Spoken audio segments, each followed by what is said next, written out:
Asa na? Ang tagal. Nagsasalubong ang kilay. Nagsasalubong ang kilay. Oh. Yun o. Ayan, si Chucky. O, tingnan mo ah. Tingnan mo si Chucky dito sa ipinakita mo. Ikumpara mo yung mukha ni Chucky sa mukha mo. Mas maganda pa si Chucky kaysa sa'yo. Oh, tingnan mo. Oh, si Chucky. Oh, Amerikano. Mistiso. Makakinis ang balat. Matigas lang ang buhok kasi manika eh. Wala namang manika malambot ang buhok eh. Matigas lang ang buhok. Pero kung titingnan mo, yung mukha ni Chucky dito, yung ipinakita mong mukha ni Chucky, mas maganda pa rin sa'yo. So ang tanga mo. Kung ikukumpara mo na lang si Inday Sara, sana sa pinakapangit na nilalang na. O itong nasa kabilang side, si Chucky na durug-durug na yung mukha. Kasi si Chucky napunta yan doon sa parang gilingan. Yung mukha ni Chucky rito na warak-warak na, pag tiningnan mo, itinabi mo sa mukha ni Claire Castro, mas maayos pa yung manika kaysa sa kanya. May filter na si Claire Castro, putangin na bakat pa rin yung kaswangitan niya eh. Magandang araw mga bossing. Ito na naman ang inyong pinapaboritong fake news. Pedro sa balat na YouTube, Boss D. Kamusta ang buhay-buhay? Another day. Another kwentuhan session. Ayan mga bossing. At pasasakitin na naman natin ang mga ulo at hay. Balon-balunan, puso, isip at kaluluwa na lahat ng mga salot sa lipunan. Lahat ng mga kawatan. Lahat ng mga magnanakaw. Sindikato. Membro ng Kuratong Baliling. Lahat ng mga bobo. Inutil. Mga pasaway. Lahat ng mga adik sa gobyerno, mga mapangabuso sa kapangyarihan, mga demonyo, satanas, impakto, mga nuno sa punso, mga duwende, lahat.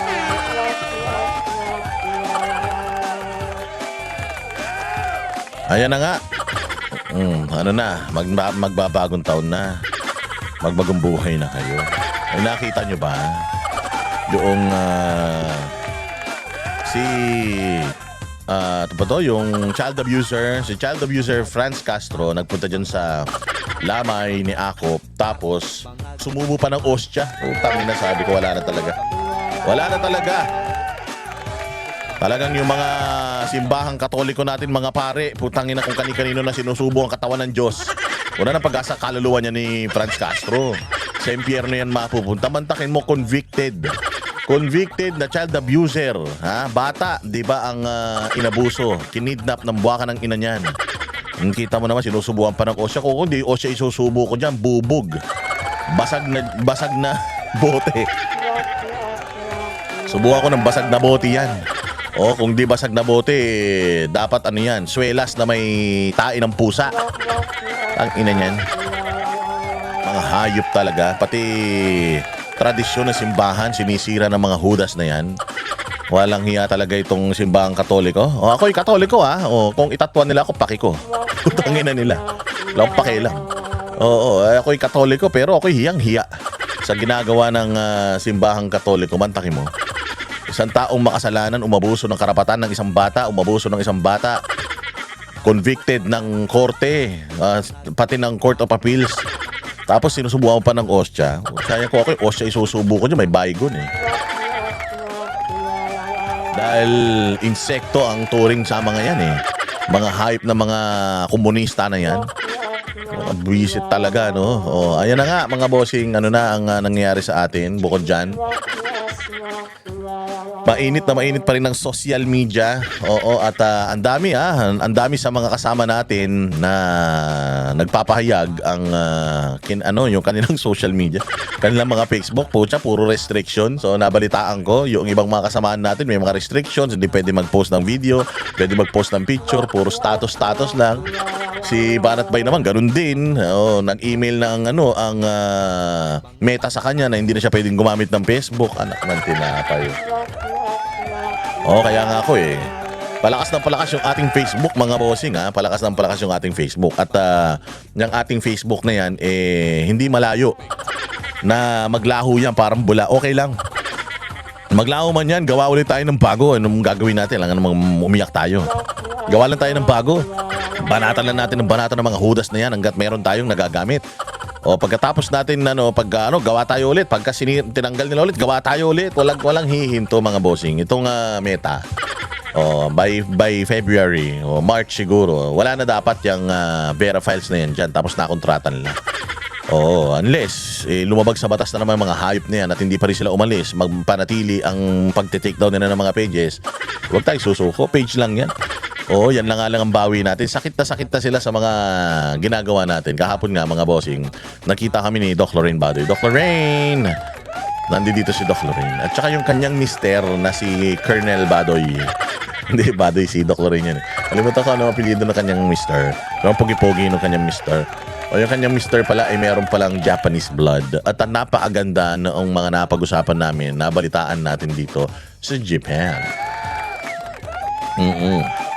Grabe.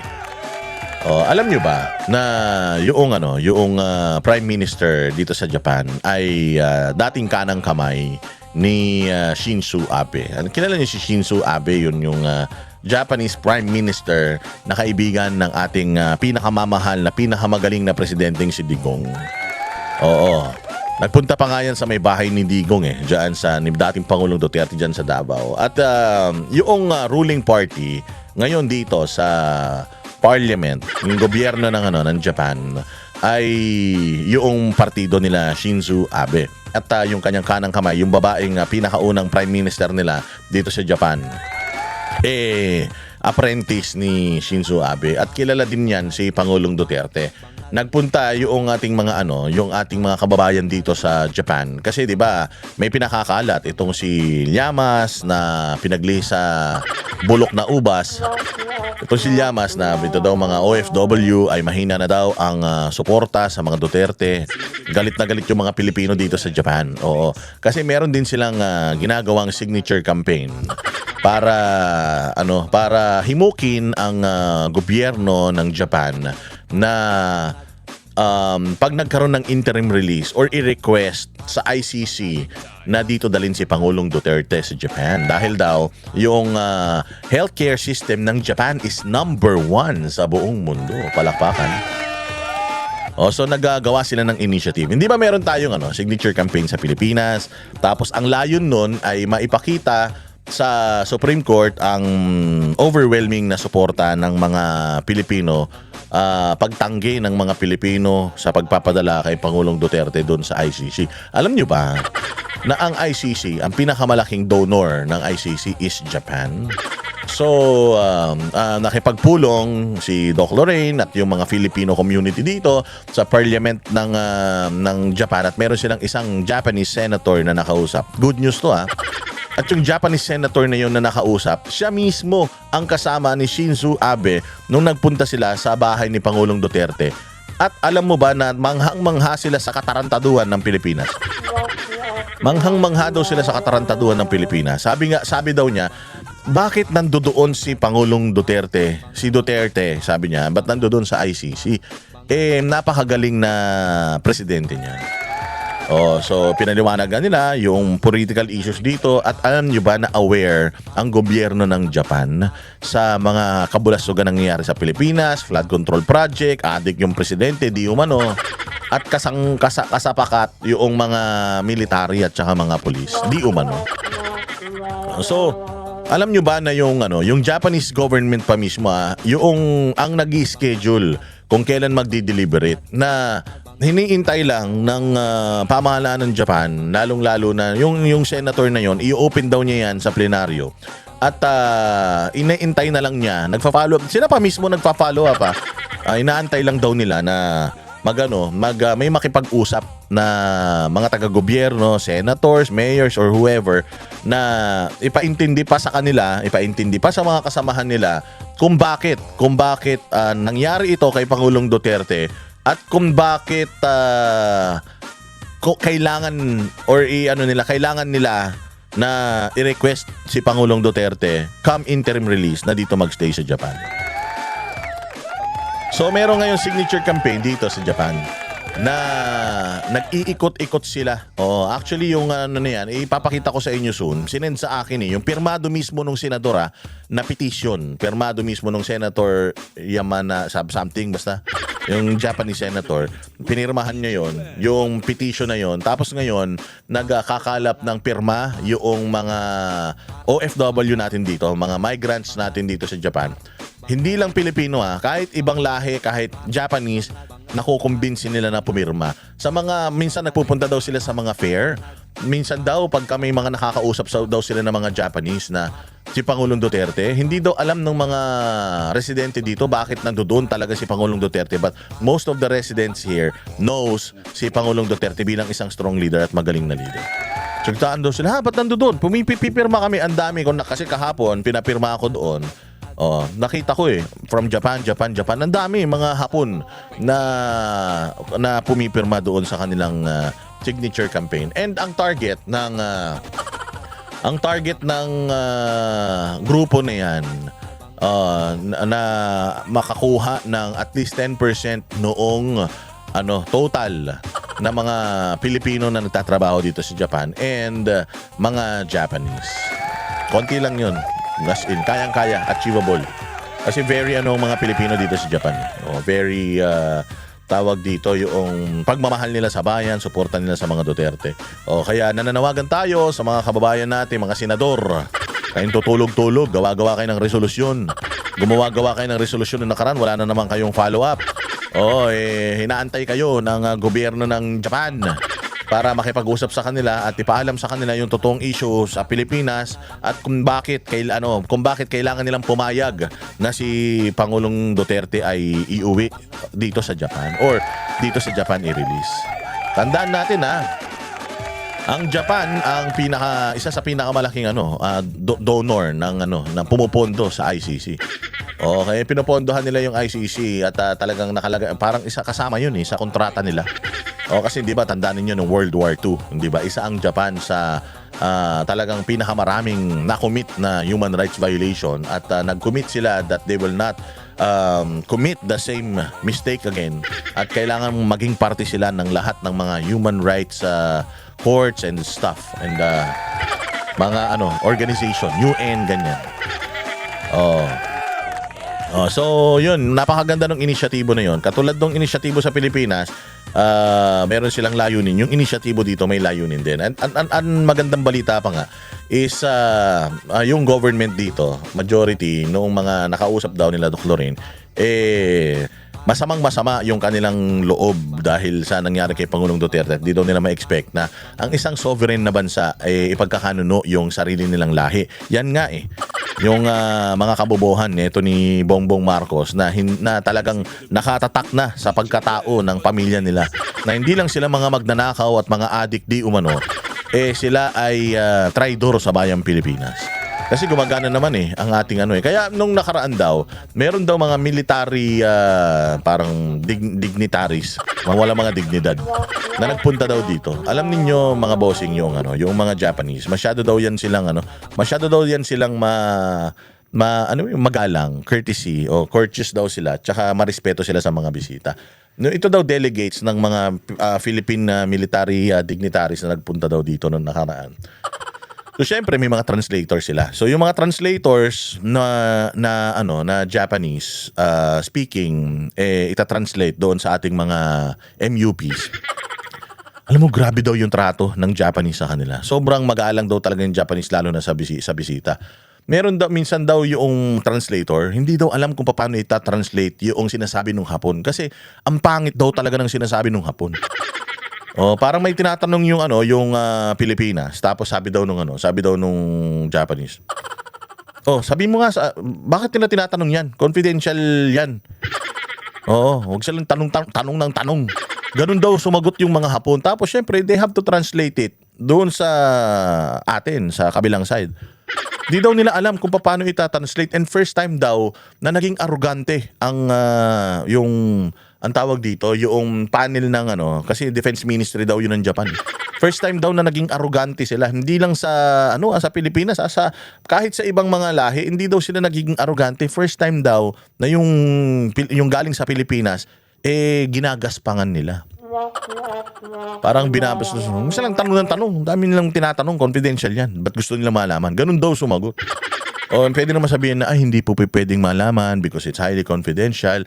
I hope you understand. Pwede naman daw ganun. Pero grabe daw talaga yung, yung spike nung tanong ng tanong. Bakero!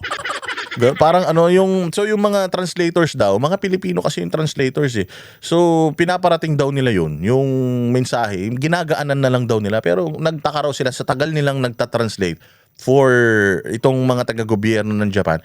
Ngayon lang daw nila nakita na sobrang sungit nung mga na yun, nung panel na yun towards yung dignitaries na walang mga dignities from the Philippines. O mayroon pa nga daw, sabi nga kinukwento nga ni Doc Lorraine na nung nagpunta raw sila dito sa Japan, grabe, red carpet daw talaga nung si Pangulong Duterte.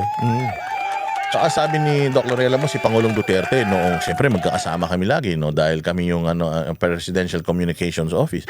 So kahit saan siya magpunta, nandoon kami. Ibang-iba si Pangulong Duterte sa ibang bansa. Yung aura niya, yung asta niya, ibang-iba. Parang neck nyo, Pilipinas kami. Nataas noo daw talaga, maangas, swagger daw talaga. Yung swag daw niya kakaiba. Dito, ngayon daw yung administrasyon natin, putang ina, ayaw daw. Kung pwede daw, latagan ng barbed wire pagka bumibisita sa ibang bansa. Kung gaano ka-humble daw si Pangulong Duterte sa Pilipinas, treating the Filipinos, pag nasa abroad daw siya, snobbish daw siya. Sino ka? Ha? Lapit ka lang, lapit sa akin. Yung sigang-siga daw siya. And lahat daw ng mga leaders, talagang dinudumog siya. Ngayon parang hindi mo dudumugin, mukhang hindi naliligo Mukhang malagkit. Dito nga sa Pilipinas, pinandidirihan negative 3. Diba? Dito nga sa Pilipinas, pinandidirihan lalo pa kaya sa ibang bansa. Diyos ko po, mantakin mo, negative 3 ang kanyang trust and approval rating. Ito, pakinggan natin tong balitang to. Simulan na natin kagad. Para wala tayong masayang na oras. Ang net trust rating ni Pangulong Bongbong Marcos habang tumaas naman ang kay Vice President Sara Duterte. May express report si Bril Montalvo. Sa bagong survey ng Social Weather Stations o SWS noong November 24 to 30, nabawasan ang mga Pilipinong nagtitiwala kay Pangulong Bongbong Marcos habang Walang yan, Wala na nga nagtitiwala, nabawasan pa. Ay na, baka pati mga anak niya, tsaka asawa niya, hindi na rin nagtitiwala sa kanya Ano, pagkakatiwalaan tong ganitong klase ng tao, putsangin niya, parang hindi na natutulog, hindi pa naliligo. Ang pinakamasaklap, mukhang hindi na nga kumakain, mukhang hindi pa nag-iisip. Mantakin mo, negative 3. Ang inang yan. Alam nyo ba na may chismis na hindi lang daw yan negative 3. Lower pa daw, negative 29 daw yan. Dinoktor na daw nila yan. SWS to itong kay Inday Sara, hindi daw yan plus 31. Higher daw yan. At least nasa mga nasa 70 daw yan, plus 70. Hindi daw yan ganyan na 31 lang. Kasi talagang, makikita mo naman makikita mo kung paano dinudumog si VP Sara sa lahat ng mga probinsyang tinupuntahan niya. Ngayon nga daw nagmukhang mahal na araw dyan sa Manawag kasi nagpunta siya sa Manawag, meron siyang mga binisita dyan ng mga benepisyaryo ng kanyang magnegosyo taday. Kasi 'di ba merong ang tawag doon yung COA, meron silang recommendations, hindi ba? Tingnan mo talaga nag-a-adhere si Inday Sara. May recommendation ng COA na dapat lahat itong mga itong mga beneficiary nyo, dapat pinupuntahan nyo, chine-check nyo, kamusta na yung proyekto. O kaya ginawa ni Inday Sara pa mismo, nagpunta dun sa Manawag, sa Pangasinan, para i-check personally yung mga beneficiaryo ng magnegosyo taday. Saan ka naman? Diba? Si Inday Sara yan So siya mismo, Hanson, nagpunta siya doon. Tapos pagkatapos, nagsimba siya dyan sa Manawag. Alam nyo ba, ang Manawag ay 2 hakbang na lang. Ilocandia na. At kasama ang Manawag, ang Pangasinan sa Solid North, Oo, 2 hakbang na lang. Nandiyan na yan sa La Union. Baluarte na ng mga, ng mga Marcos yan. Kasi La Union, Ilocos Sur, Ilocos Norte, Solid North yan. Although ang Ilocos Sur kay Chavit Singson yan, pero Ilocano yan Ilocanong probinsya yan. So, sinusuportahan yan yung mga Marcos. Pero alam nyo ba na dinumog siya dyan sa Pangasinan? Talagang tuwang-tuwa sa kanya yung mga tao dyan sa Pangasinan. Sabi ko nga, dapat pumunta to si Inday Sara sa Ilocos Norte sigurado ako. Baka mas kaguluhan pa si Inday Sara dyan sa Ilocos Norte kaysa dyan kay Bongbong Marcos Oo, plus 31 ang net trust rating ni Inday Sara. Sa Luzon, sa Visayas at Mindanao, sobrang taas nung nakuha niya. Sa Metro Manila, siya din ang pinakamataas na nakuha. Sa Luzon, yung balance Luzon, mababa. Pero positive pa rin. Hindi siya nag-negative. So in-expect natin na may mga loyalista kasi malaki talaga ang North talaga, at least mga 60% ng Norte ay ng Luzon hindi pala.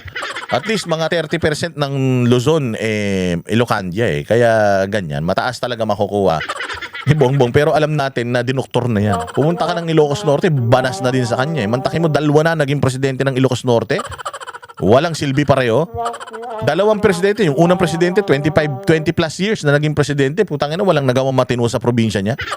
Ilan nang mga anak niya, gobernador, congressman na Marcos ang nagsilbi sa Ilocos Norte. Punta kay Ilocos Norte. Anong meron dyan?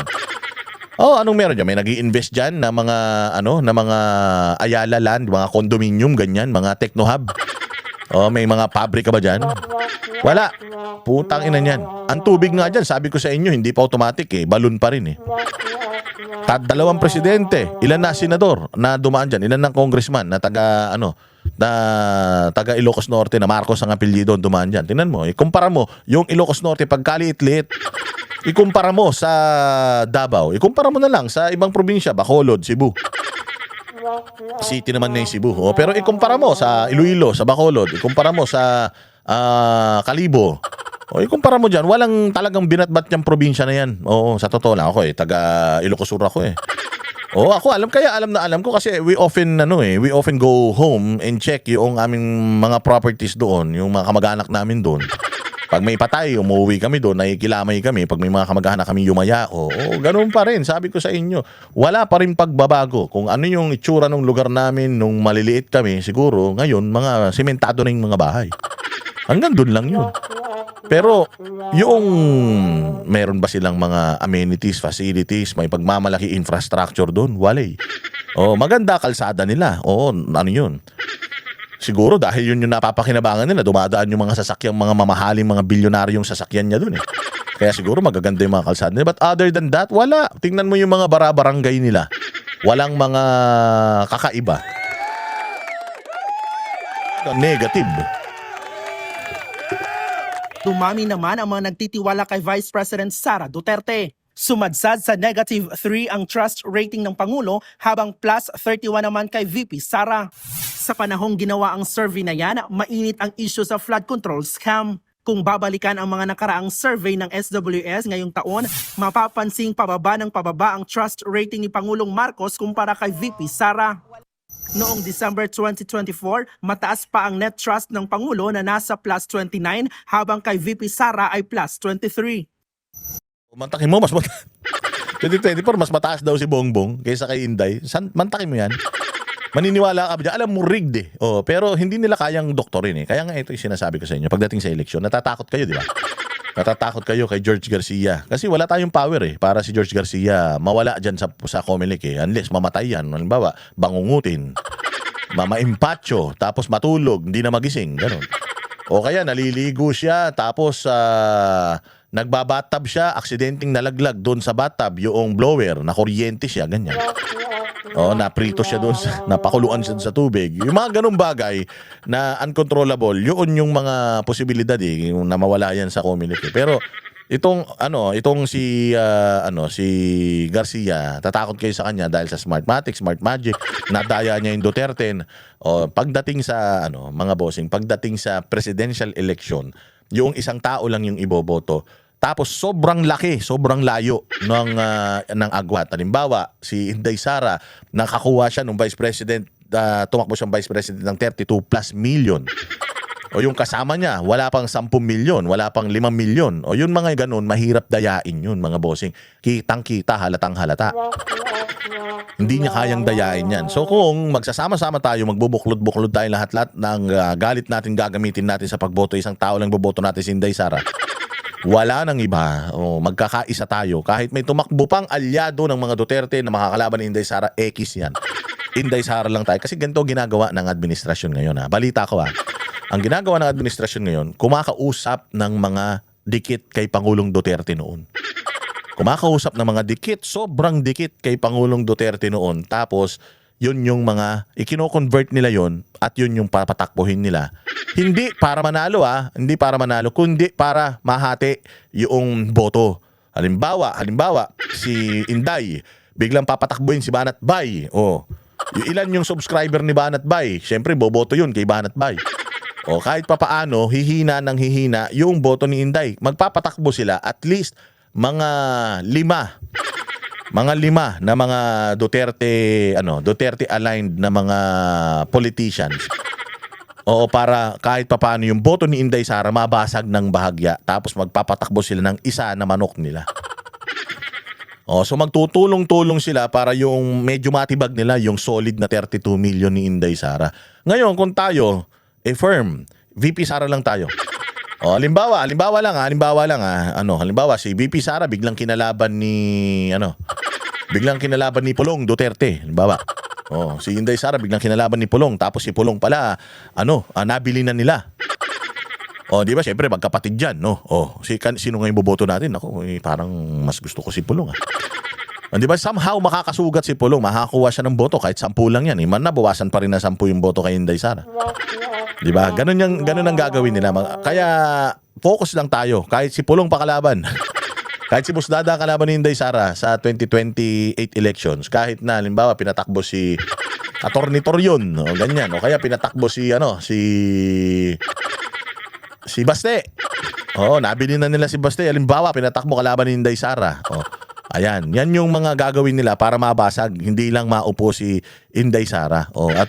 Yung mga yan, willing sila na maglagay ng presidente dyan, kahit sino, wag lang si Inday Sara. Kasi si Inday Sara, hindi talaga nila yung mamamanipulate, hindi talaga yung matatakot, hindi nila mababribe yan Maglalagay sila dyan, kahit hindi nila kaalyado, pero maglalagay sila dyan. Dahil sa dami ng pera nila, gagawin nilang kurakot yung utak niya. Yan ang magtatrabaho para sa kanila. Para si Bongbong ngayon. Si Bongbong ngayon, wala namang alam yan Wala namang alam yan. May nagko-control dyan. Merong taong nag-uutos dyan kung ano yung mga gagawin niya. Kung anong mga kabulustogan yung mga gagawin nila. Pirma lang ng pirma yan. Weak leader.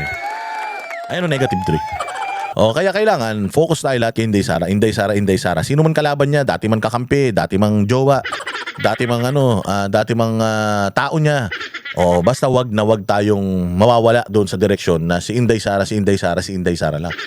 Para pag solid na solid yung boto ni Inday Sara, naabot niya ulit yung pinakamataas, 32 million na nakaraan, umabot siya halimbawa, 35 million.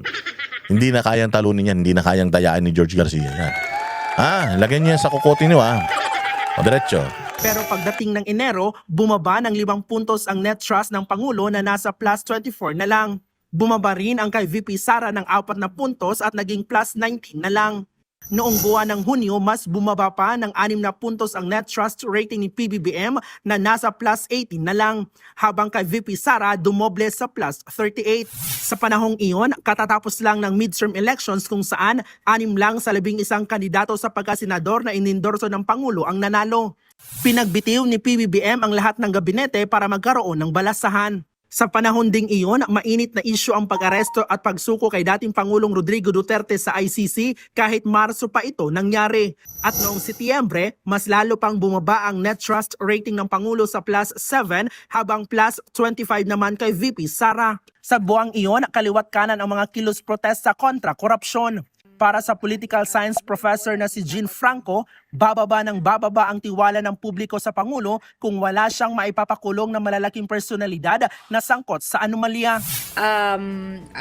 And more importantly, dapat kung talagang involved yung mga taong malapit sa kanya, anuhin niya, ipakulong niya, Kasi alam mo, yun ang iniintay ng taong bayan, So ibig sabihin, wala nang way, wala nang paraan para tumaas pa yung rating ni Bongbong. Bakit? Walang ipapakulong yan Alam mo talaga na walang ipapakulong. Kita mo yung ICI. Nauna pang ma-ICU yung ICI kesa makapagpakulong ng mga flood control scandal, mga nakinabang ng mga politiko, di ba? Kita mo, namatay na lang yung mga ipinatawag dyan sa Senado na key personalities para may labas itong mga pangalan na ito. Hanggat hindi nakukulong, mga bossing hanggat hindi nakukulong si Zaldico, si Romualdez, tsaka si Sandro, wala Wala talaga. O maaring mailigtas ni Bongbong Marcos yung sarili niya. O kasi pwede siya lang, may pakulong niya ang sarili niya, di ba? Ang gusto lang naman nating gawin niya is umalis siya sa posisyon, delikadesa, sa dami ng kahayupan nyo, umalis ka na lang. Hindi naman niya gagawin yan. So definitely, si Bongbong, kung si Bongbong yung gusto nating makulong, hindi ngayon. Hindi ngayon. Maaaring sa susunod na administrasyon, maimbestigahan yan, wala na siyang immunity, ayan, pwedeng makulong yan. Pwede na nating ihatid sa pwede na nating ihatid sa ICC yan para mayroon ng kakwentuhan si Pangulo dun. Si Pangulong Duterte, kwentuhan siya. Kaya lang, wala mong kwentang kakwentuhan yan eh. Si Bongbong, wala mang alam yan. So, at least man lang si Romualdez, bukod sa makasuhan, i-freeze yung assets at makita mo na talagang gustong panagutin, tsaka yung anak niya, hindi na tataas yung trust ratings na yan. So talagang mababaliw si Claire Castro kakaisip kung papaano didepensahan itong pagbulusok kasi yun ang trend since 2025, isang taon. Lahat pababa, walang trend, walang trend na umakyat eh. So pabulusok eh. O kahit anong gawin niyang kaeklatan, puro pabulusok. Saan ka naman makakita? Magtitiwala ka ba sa isang presidente? Putain na. Pati yung kontribusyon sa SSS, pati yung calamity fund binabalita na. Basura, kulang na lang ibalita niyan kung sinong nanalo sa Hinebra tsaka sa talk and text kagabi Alam mo yun, wala na siyang nagawa sa bayang Pilipinas, wala siyang maipakita ng mga proyekto, kaya nangaagaw siya ng mga proyekto, inaantay niyang matapos yung mga proyekto para makapag-inaugurate siya. Ang dami niyang ipinangako, kahit isa wala siyang na-deliver, tapos ito pa nangyayari sa flood control, wala pa nakukulong. Putangin na lahat talaga pabulusok downwards So wala nang pag-asa ito. For the next 2-3 years, wala na to. Hindi na to beyond recovery. Sabi ko nga sa inyo, sini-CPR na yan ginaganon na yan. Patay na. Patay na yung administrasyon niya, wala nang buhay, flatline na, pinipilit na lang nilang buhayin. Pero siguro, kahit milagro ni Satanas, hindi na mabubuhay, ma-re-revive itong patay na gobyerno ni Bongbong. Wala na pag-asa ito mga bossing pababae. Ayan unless, sabi nga nitong sino ba to? Unless mayroon talaga siyang isang malaking tao na may ipakulong. Sino yan? Pinsan niya. Hanggat hindi nangyayari yan, na yung pinsan niya mapanagot dito, kasi alam naman ng lahat na pinsan niya talaga yan si Romualdez talaga yan at saka siya. Pero at least man lang si Romualdez, saka na siya, doon lang si Bongbong Marcos kahit papaano medyo may iaangat niya yung kanyang sarili.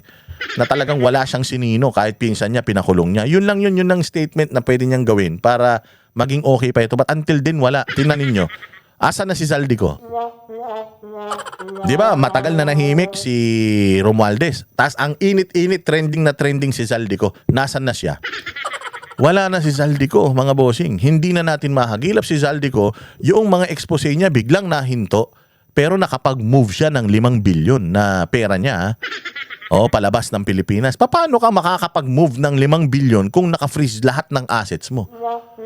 Dito, baka kinausap nila yung si Zaldico at yung abogado niya, kinausap siguro nila na para manahimik ka, alam ko naman na kaya ka nag-iingay, wala ka ng panggasta dyan, sige, luluwagan namin yung freeze order, tapos makakuha ka ng pera, isasara namin ulit.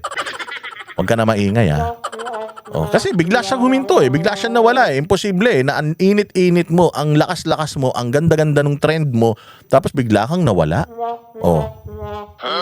Di ba? Nagulat ka rin. Hinahanap mo rin siya, nawala siya bigla. Bakit? Natap na nila yan. Kasi nga kasapakat nila yan kasabwat nila yan kaya wala na yan. Tapos tinan mo, pinatay nila yung Senate Blue Ribbon na committee ni Ping Lacson, wala na din. Hindi na rin kumikilos. Ang Kongreso, may hearing ba tungkol dito? Wala na din. Umasa na lang sila sa ICI. Yung ICI, wala na, patay na Mantakin mo, sabi ni Claire Castro, nagawa na daw noong bagong nag-resign na babaeng membro ng ICI nagawa na daw niya yung mandato niya. Putang ina, anong mandato nagawa niya? Wala nga silang naipakulong. Diskaya lang naipakulong nila. Walang hiya. Paano magtitiwala taong bayan sa inyo? Iniloloko nyo taong bayan. Ito ang kagandahan Nakausap ko talaga yung tatay ni Banat Bay tungkol dito. Kasi nung martial law, siga na yung tatay ni Banat Bay. Sabi niya, alam mo, ang kagandahan, napakalaki talaga ng naitutulong yung mga vlogger ngayon. Kasi noong panahon namin, kung ano lang yung sabihin ng media sa amin, yun lang yung pakikinggan namin. Kung anong sabihin ng media, yun lang yung aming papanigan. Wala nang iba. Pero ngayon, at least may kumakounter na nandiyan kayo na mga vlogger na kumakounter doon sa propaganda ng mainstream media. Kasi na-realize nila na niloko din sila ng mainstream media nung EDSA Revolution 1 eh. Di ba? O ngayon, ganun pa rin ang ginagawa ng mainstream media. Niloloko ang taong bayan, pero ang kagandahan, meron ng Boss Dada Banateros na kumakounter doon sa mga propaganda ng mga mainstream media. Ine-expose natin yung totoong side ng istorya. Yung other side at least. Kung sinong totoo, bahala na kayo kung kanino kayo maniniwala. Pero ipinakikita natin, may side ang media, may side ang vlogger, bahala na kayo tumimbang. Yun ang kagandahan daw ngayon. Kaya nga, nagpapasalamat si Atty. sa akin, sa inyo, Boss Dada, sa inyong lahat ng mga vloggers. Maraming salamat sa inyo dahil ang tatapang nyo, dahil sa inyo, nagkakaroon na ngayon ng choice ang Pilipino kung kanino maniniwala. Magpapaloko na lang ba sila or pakinggan kayo at oo nga no. May punto ah. So somehow meron tayong kumbaga nababalansin natin yung mga sitwasyon, yung mga istorya, yung mga propaganda, naka-counter natin. Kaya lagi niyong ilalike at i-share tong mga video natin ah. Dahil importante yan. Si Zaldico, wala na. ICI, wala na. Congress, nag-hearing, wala. Mas nauna pa nilang ipaglamay si Akop. Si Ping Lacson, wala. O tinan mo, anong sabi ni Ping Lacson doon sa inilabas ni Libiste? Dinideny yan ni Vince, yung sa DPWH. Si Vince, dinideny niya yung sinasabi ni Libiste, naglabas si Libiste ng mga emails galing kay Vince Dizon. Tapos sinabi pa ni Ping Lacson na hindi pa patay si Cabral, kinokontak na siya ni Libiste na Senator, usap tayo kasi tungkol dito sa Cabral files. Pinakinggan ba ni Lacson? Hindi. Hindi ba? Alam mo, ang dami ng kinonfirm ni Lacson. Kinonfirm ni Lacson na totoo yung sinasabi ni Zaldico na involved ang DBM. Kita mo, napatawag na ba sila Pangandaman? ES Bersamin, napatawag na ba? Hindi pa? Inan yan. Pinaglololoko tayo ng mga yan. Kaya makikinig kayo sa mga expose ng mga vlogger dahil wala na, nakakalimutan nyo na eh. Hindi nyo na hinahanap si Zaldico. Si Zaldico, binabalita pa ba ng mainstream media? Si Zaldico, kinokontent pa ba ng mga malalagkit, mga mababantot at mga pangit na mga vlogger ni Bongbong? Hindi na. Binaon na nila sa limot yung mga testimonya ni Zaldico. Si Zaldico ba? Hindi mo alam kung buhay o patay na eh. Kasi biglang nawala eh. Napaka-imposible na bigla siyang mawawala ng ganun-ganun lang unless talagang na-tap nila yan. Kaya hindi na nagsasalita. Katulad yung Gutesa. Ngayon, nawawala na. Hindi ba? Talagang sindikato itong nasa gobyerno na ito. Napakadelikado. Unless gawin niya yon, ang mangyayari talagang napaka lame duck na ng sitwasyon niya in the next 3 years. Nagbabalik Lame duck. Ibig sabihin, wala nang silbi. Ibig sabihin, wala nang mangyayari, wala nang makikinig sa kanya. Kahit sino pang investor, congressman, senador, mayor, kabarangay chairman, ay wala nang tiwala sa kanya. Ganun ang mangyayari niyan. So pabagsak ng pabagsak yan. Imagine mo 3 years pa lang at 31 million yung nakuha mong boto. 31 million ha. In 3 years time, tinabla ka na kagad ng 31 million. Dapat wake up call na sa'yo yan. Na itigil nyo na yung ginagawa ninyong kademonyuhan. Magtrabaho naman kayo para sa mga Pilipino. Wala Putsang ina. Lahat ng mga cronies mo, lahat ng mga elitista mong mga kakilala, inilagay mo sa posisyon, puro mata pobre. Tingnan mo sinabi ni Vilma Santos na tayo daw mga nasa ibaba kaya binabatikos daw sila dahil sila yung nasa taas. Lang po, Madam Vilma Santos, konting lapag ng paa sa lupa dahil puta dati ka lang Ballstar. Kung sino-sinong burat ang dumampi sa iyo para umabot ka diyan sa tugatog ng tagumpay, kaya wag kang magmamalinis. Hindi ka nakarating diyan sa tagumpay na yan ng maayos na paraan. Kaya wag kang masyadong magyabang. Baka nga kaya ka lang nagustuhan ng mister mo dahil nung kabataan niya pinagjaja ko lang kanya. Gusto nyo balahuraan, di ba? Balahura kayo Mantakin mo ang tingin mo sa tao nasa ibaba, kami nasa taas. Gago ka pala Bilang isang gobernador, dapat nga ang puso mo nasa mahihirap, ang pinagsisilbihan mo mahihirap. Di ka naman naging gobernador para sa mga mayayaman eh. Naging gobernador ka para sa mahihirap, tapos mamatahin mo yung mga mahihirap na inggit lang kayo sa amin dahil meron kaming mga bagay-bagay na wala kayo. Talagang nakakainggit. Nakakainggit kasi ang sarap-sarap ng buhay nyo, yung mga taong pinagsisilbihan nyo, isang kaig, isang tuka pa rin. Dapat nga nahihiya kayo eh, na sa probinsya ninyo marami pa rin mahihirap eh. Mantakin mo, kayo ang dapat nag-aangat ng buhay ng mga kababayan nyo, constituents ninyo, tapos idinadown nyo pa. O ngayon magagalit kayo, ba't ganyan ka naman magsalita? Boss Dada, ang bastos ng bibig mo, iba yung mas bastos kayo eh. Mas masama ang ugali ninyo eh, mas matapobre kayo eh. Tapos pag kayo pinagsabihan na ganyan, magdidimanda kayo, mag-iiyak-iyak kayo. Lakas-lakas ng loob nyong mga mata sa kapwa ninyo eh. Tapos pag kayo yung minamata, kayo yung binababoy, nagagalit kayo. Diba, yabang-yabang nitong Vilma Santos na to, kala mo naman, hindi ka nga nanalo kay Nora Honor eh. Mas magaling si Nora Honor sa'yo, tumigil ka. Kamukha pa naman ng nanay ko yun, si Nora Honor. O, ito pa isa mayabang. Sabi ko nga sa inyo, wala nang ibang gagawin to mga to kundi magmayabang na lang. O, ito si Claire Castro. O, si Inday Sara daw, kamukha ni Chucky. Inan yan, no? Sabi ko nga, si Claire Castro, supposedly, ganito sila. Ganito sila na mga vlogger ni Bongbong. Kasi vlogger lang man to, hindi naman to, wala naman dapat posisyon sa gobyerno to, bobo to eh. Sabi ko nga sa inyo, sa mga vlogger, argumento, isa nga sa pinakamahina itong putayin, abogado pa naman ito eh. Ginagawa nga lang manika ni Banat Bay yan nung nagko-content yan, nung inaaway ni Banat Bay tsaka ni Libayan tsaka nito si Banat Bay. Ginawa nga lang mga tanga ni Banat Bay. Kita mo nga sa debate sa TV nung nakarang, ginawa nga tanga ni Banat Bay yan. Oh, so ngayon eto, imbis na sabi ko nga 'di ba yung mga vloggers nila, imbis na ilabas yung magagandang nagagawa ni Bongbong, i-counter yung mga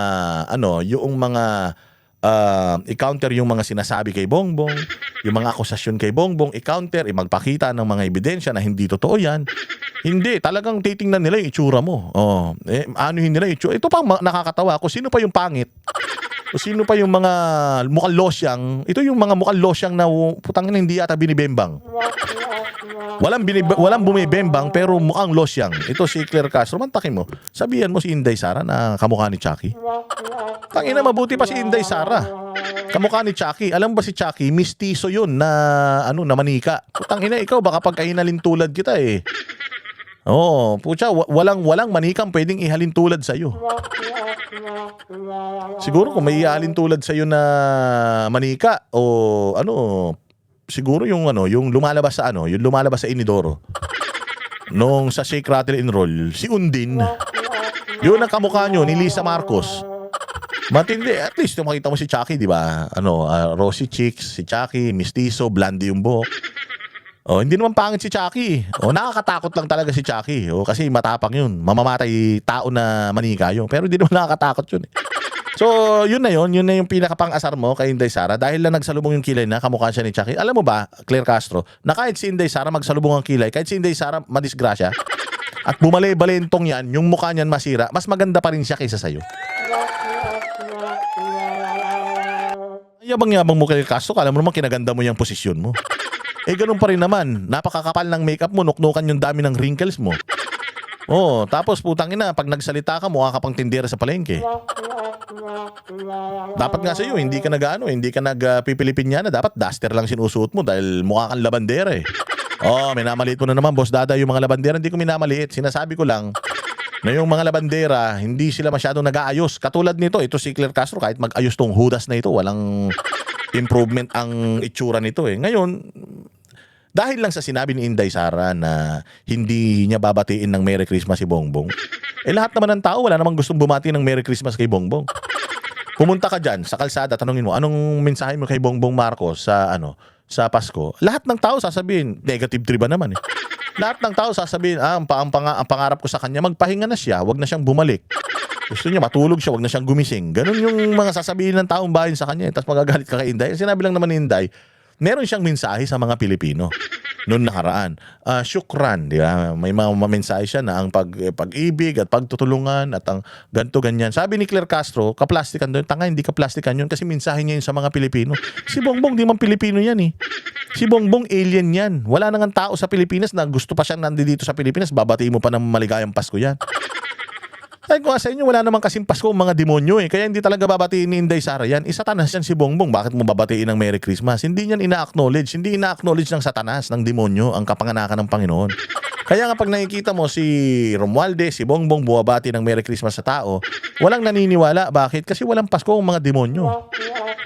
Wala. Nagkatawan tao lang mga yan. Pero pag tinanggalan mo yan, puta walang kaluluwa yung mga yung kaluluwa niya nandoon na sa impyerno, sinusunog. Nag-aantay na lang ng mga oras yan na huminto ang kanilang mga puso at paghinga. Doon yan, ang punta niyan, diretso. VIP treatment sila, may sarili silang train papunta dyan sa impyerno. Kaya ayaw batiin ni Inday Sara. Ba't kinakasama ng loob mo? Pati ba naman pag ayaw pagbati ni Inday Sara sa jowa mong si Bongbong na mabantot inaano mo pa? Pinakikialaman mo pa? Walang. Tinan mo, nag-content, hindi ready. Pakinggan nyo. Daw ba kay PBBM? Tingnan niyo yung mukha niya, mga kaklir. Yung mukha. Yung mukha Nadinig lang ang pangalang PBBM. Tingnan niyo siya ulit, mga kaklir. May kahawig to eh. Sini. May May kahawig kawig pag ganyan na itsura niya. May eh, oh. kaming Natin. Napin na natin. Walang iya Wala, ang tagal. Hindi siya ready. Ganyan si Claire Castro. Hindi ready. Pag galit na galit Ayaw ko na ipakita, pinakita ko na sa inyo dati. Ayaw ko nang pinakita ko na dati. Asan? Hindi ka ready? Hindi ka ready, Claire? Nagpe-present ka lang, hindi ka ready? Putang ina, ang umangat na yung umangat na yung posisyon mo. Dati ka lang patay gutom na vlogger, ngayon ano ka na? Nasa gobyerno ka na, pasweldo ka na ng taong bayan, tapos magva-vlog ka, hindi ka prepared. Ako lahat ng materials ko bago ako mag-vlog, nandiyan dyan na eh. Hindi ka prepared. Ganyan ka lagi. Kapag humarap ka sa taong bayan at may sasabihin ka patungkol kay Bongbong Marcos, hindi ka prepared. Wala kang reference kasi mahina ka na tao. Ang tagal-tagal. Okay, sandali lang ha. Pag galit na galit kasi siya pag nagme-meltdown siya, iba itsura niya eh. Pag nagme-meltdown, di nag-meltdown si Inday. Hindi siya nagme-meltdown katulad mo. Na pag sinanong ng mga media patungkol sa mga bagay-bagay kung ano yung lumalabas sa bibig, si Inday has been consistent. Since umalis siya sa Unity, she's been consistent. I hate Marcos. He's a dumbass. Marcos is a waste of air. Waste of clean air na hinihinga ng taong bayan. He's a waste of money sa mga Pilipino dahil pasweldo siya. Consistent si Inday Sara. At sinasabi lang niya, at talagang mandidiri ka. Kahit sino ba naman, hindi mandidiri kay Bongbong. Kahit sino mandidiri kay Bongbong. Sabi ko nga sa inyo, I posted something in Facebook yesterday.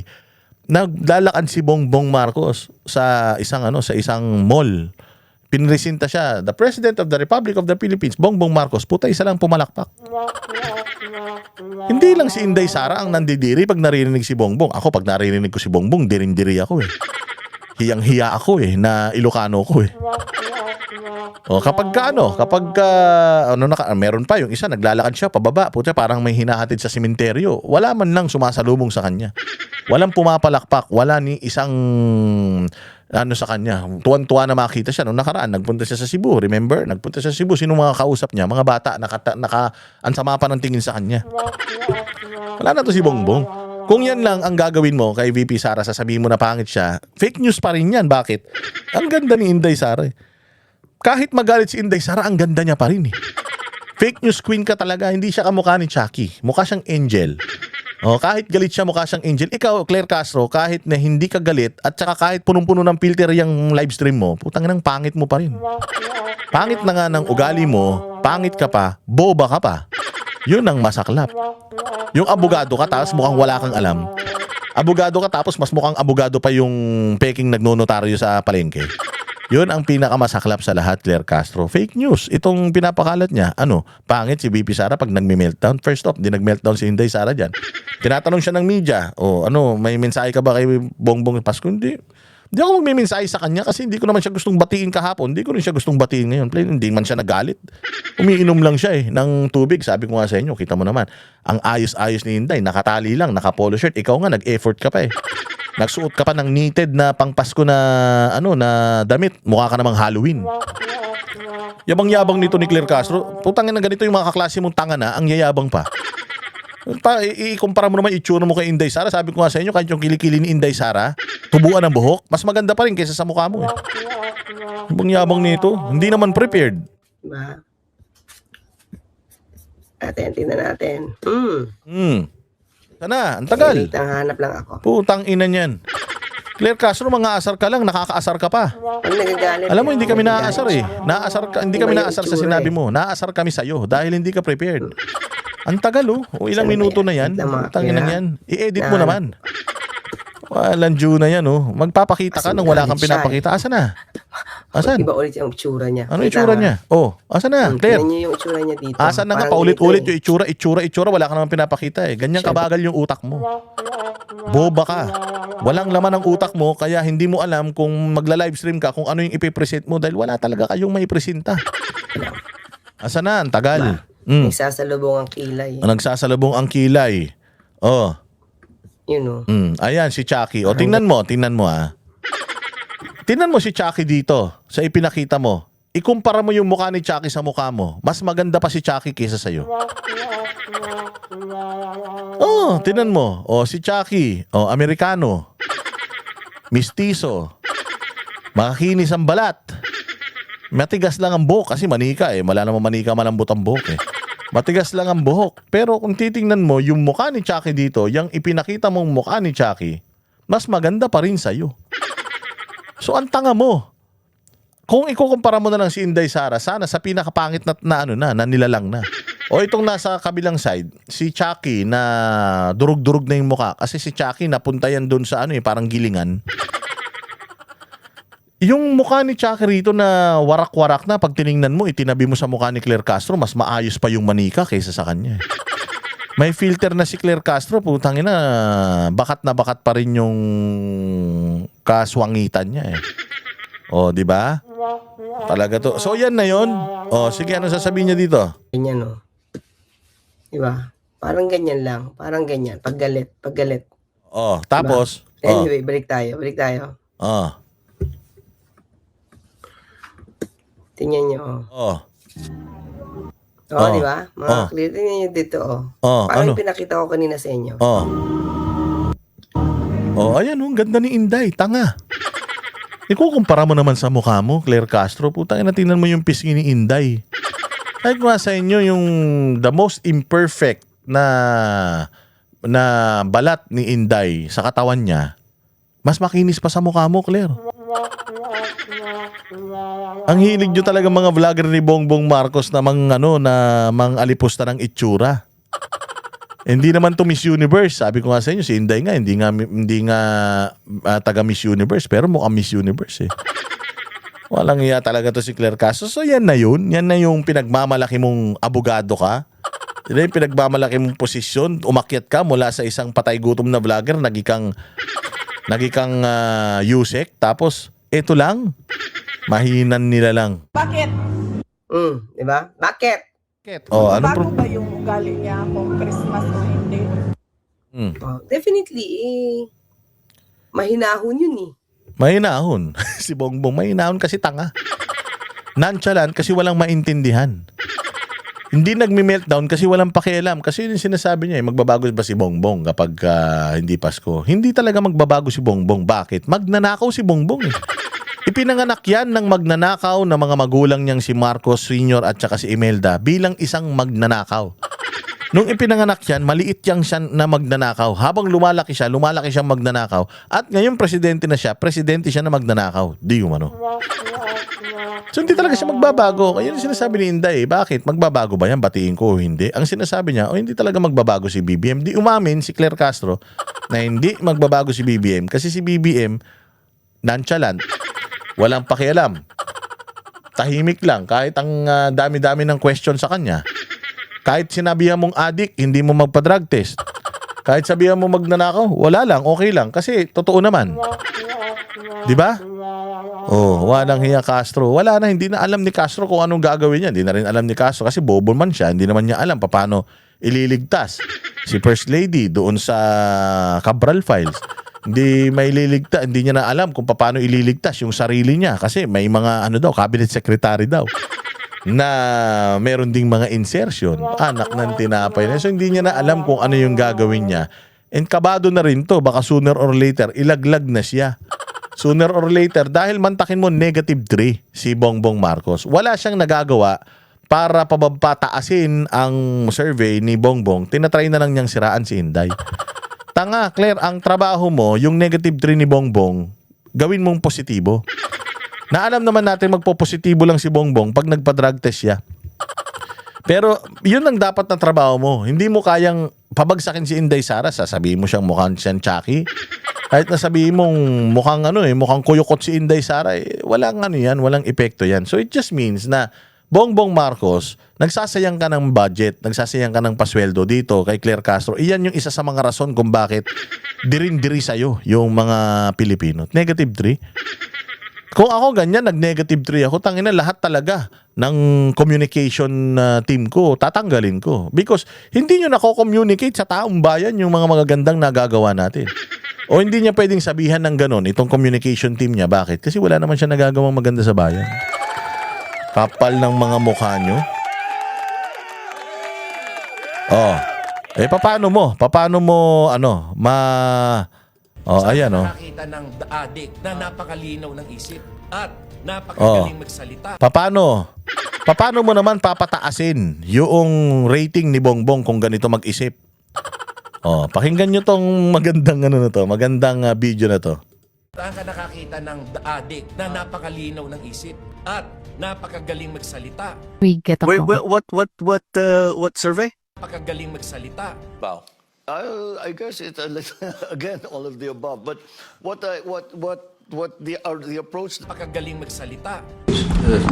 Well, as you say, we are chair. Akala ko ba magaling mag-English to? Akala ko ba social to? Akala ko ba ang tawag doon yung magaling sa speech, parang tatay niya, kaya magsalita ng 2 oras dire-diretso. Articulate. Akala ko ba articulate to? Puta, nakakahiya sa harap ng isa sa pinakamalakas na presidente sa buong mundo. Putang ina, nagtae. Ito dapat ang fino-focus mo, Claire Castro. Ito ang dapat na inaano mo. Bongbong, mag-ayos ka nga. Mag-aral ka nga para hindi ka nagmumukhang tanga kapag humaharap ka sa ibang tao. As you say, we are chairing ASEAN for 2026. There is no need, in a sense, to balance, as you characterize it. Napakagaling magsalita. Directive. It's just we are looking into it because really the fact of the matter is there have been mentions of a tape. There's we cannot be it is Napakatalino mag-discuss ng mga bagay-bagay. the libreng sakay. What we have done is we will continue the libreng sakay, but we are going to stop the Tang ina. Diba ang sakit sa ulo, ang sakit sa bangs. Tapos ang focus ni Claire Castro sa itsura ni Inday Sara, ba't hindi ka mag-focus sa kabobohan ng amo mo? Hindi ka mag-focus doon sa utal-utal, ngiwi-ngiwi, at palutang-lutang na mga speeches niya. Yan ang i-correct nyo. The reason why Bongbong Marcos is negative 3, actually hindi nga negative 3, sabi ko nga sa'yo, negative 29. The reason why he's negative 29 kasi wala na. Tuyot na.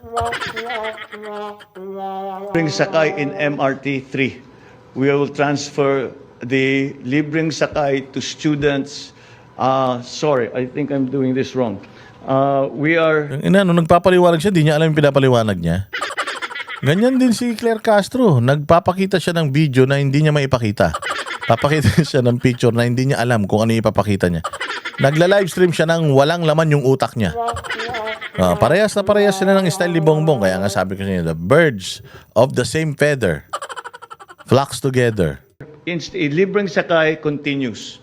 Napakatalino mag-discuss ng mga bagay-bagay. Ang alyansa, buo po lahat ng kandidato ng bawat pwesto nang mamimili kayo sa Ang ina, sabog na sabog, oh. At yung buhok niya, puta, tumitirik na eh. Sa sobrang kakaisip niya kung ano sasabihin niya eh. Hayop talaga na yan. halalan na ito, lahat po sila.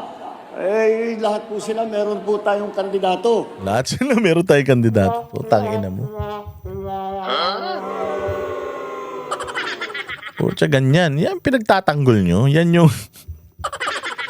Yan ang BBM nyo. Putang ina, nakakadiri. Oh, magtataka pa kayo bakit negative 3. Puta, yan na nga, kasimple-simple yan. Ako, nung nangangampanya ako, pucha, ang galing ko mag-speech. Normal na tao lang ako. Puta, ito presidente. Tangina, ikakampanya mo lang yung mga kandidato mo. Hindi mo pa makumpleto yung gusto mo sabihin. Magamaga yung mukha, oh. Si Kaloy Luisaga is Pati si Kaloy Luisaga, patay na yung tao eh. Dinamoy mo pa, walang hiya, oh. going to go. Ay, sorry. Napakatalino magbigay ng guidance sa cabinet. Correct. Well, I think we're reasonably well prepared. The power is going to go out, whatever we do.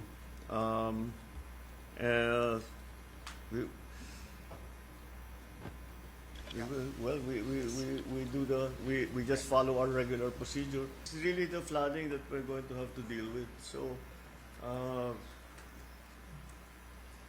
anong gagawin natin? Ay, inantong tao na to. Nagtataka pa kayo bakit negative 3? Pucha, nagtataka kayo, gusto nyo solusyonan niya yung problema ng Pilipinas sa flood control.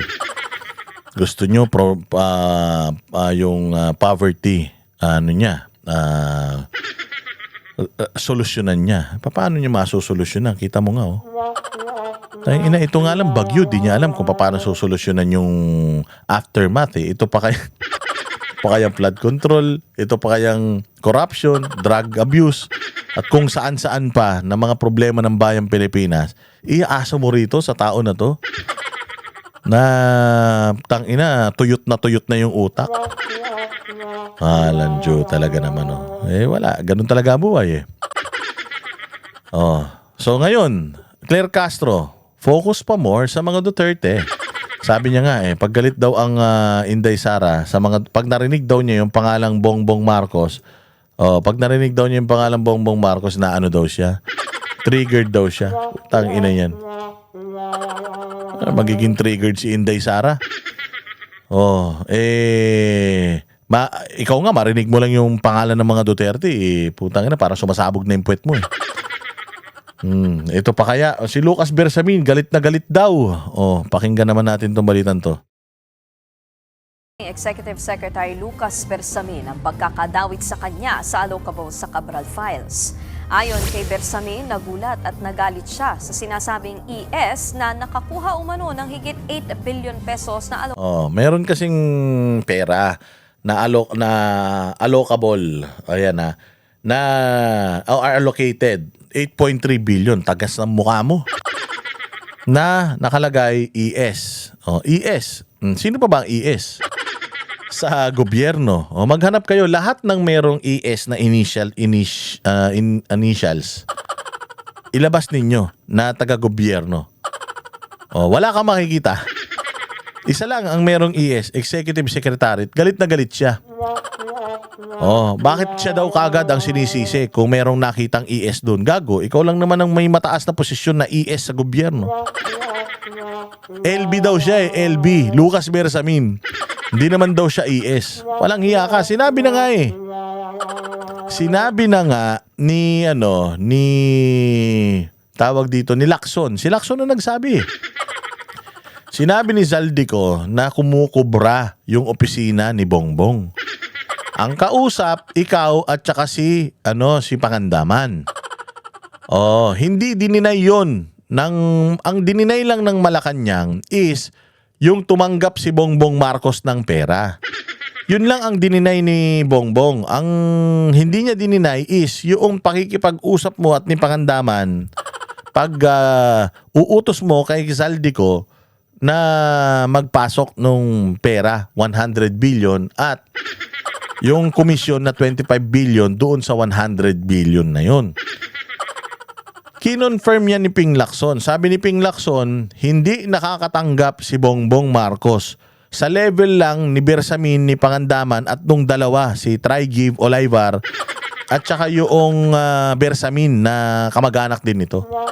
Sila lang daw yung nakinabang dun sa pera na sinasabi ni Zaldico na pinapayola niya. Oh, ikaw yun eh.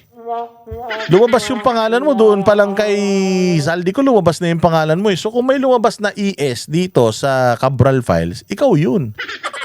Nagko-corroborate yung Cabral Files at saka yung sinasabi ni Zaldico at kinonfirm yan ni Ping Lacson ng Senado na Blue Ribbon Committee Chairman. Kinonfirm niya na ikaw at si Pangandaman ang tumatanggap ng pera hindi nakakarating kay Bongbong. Iniistapa nyo. Yun ang kay Lacson. So paano mong i-deny ito, sir? Allocables sa 2025 budget. Ang allocables ang inilalaan na pondo ng DPWH para sa infrastructure projects sa bawat distrito. Itinanggi ni Bersamin na nag-request o nag-aproba siya ng DPWH project o budget allocation. Hindi niya rin daw inutusan ng sino man na gamitin ang kanyang pangalan o dating opisina para rito. Naunang sinabi ni Senate Blue Ribbon Committee Chairman Ping Lacson na 5 miyembro ng gabinete ang may bilyong-bilyong pisong allocables sa 2025 national budget. At base raw yan sa mga dokumento ni dating DPWH Undersecretary Catalina Cabral. Kabilang daw dyan ang isang ES na nakakuha umano ng 8.3 billion pesos na allocables at si dating DPWH Secretary Manuel Bonoan na pinaglaanan umano ng 30 billion pesos. Sabi naman ng palasyo, sino mang miyembro ng gabinete ang masangkot at ituro ng ebidensya ay dapat maimbestigahan. Diba? So nilalaglag na nila si Bersamin, yari kayo. Bersamin, yari ka. Magsalita ka na kasi. Maghahanap yan sila Bongbong. Maghahanap yan sila ng talagang pwedeng idiin na malapit sa kanila. Puwera yung anak tsaka yung pinsan niya. Kaya kung ako sa Bersamin, magsalita ka na. Walang walang ibang tao kundi ikaw yan. Ikaw lang naman ang ES na pwedeng mag-utos sa mga congressman. Ikaw lang naman ES pwedeng mag-utos sa DPWH. Sino yung ES na yan? Nako, Diyos ko po. Abangan natin ang susunod na kabanata tungkol dyan sa Cabral Files na yan. Magkita-kita tayo ulit mga bossing sa ating susunod na vlog. I-discuss natin yung iba pang mga detalye patungkol dyan sa Cabral Files. Mamaya mag-speech yata si Leviste, lalahad niya na yata yung kanyang mga nalalaman tungkol dyan sa Cabral Files na yan. Mabuhay ang Bayang Pilipinas. Magandang araw sa inyo lahat. Shout out. Pag-usapan natin yung negative 3 rating ni BBM at yung mga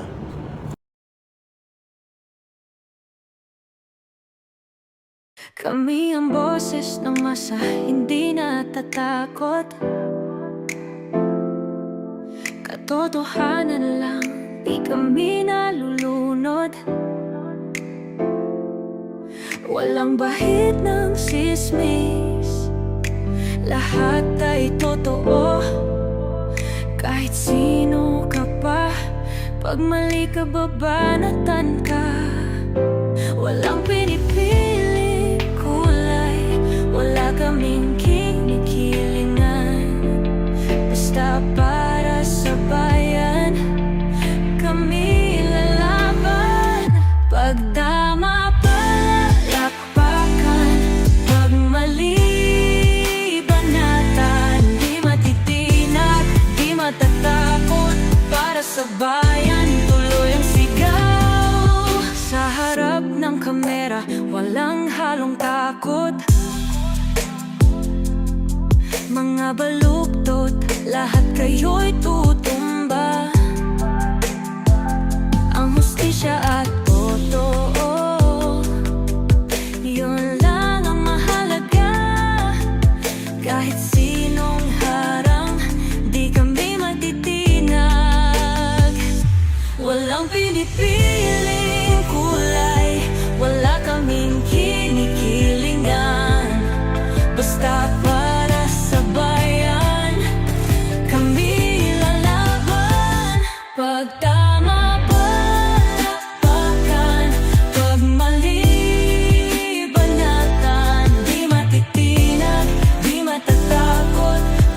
sa bayan.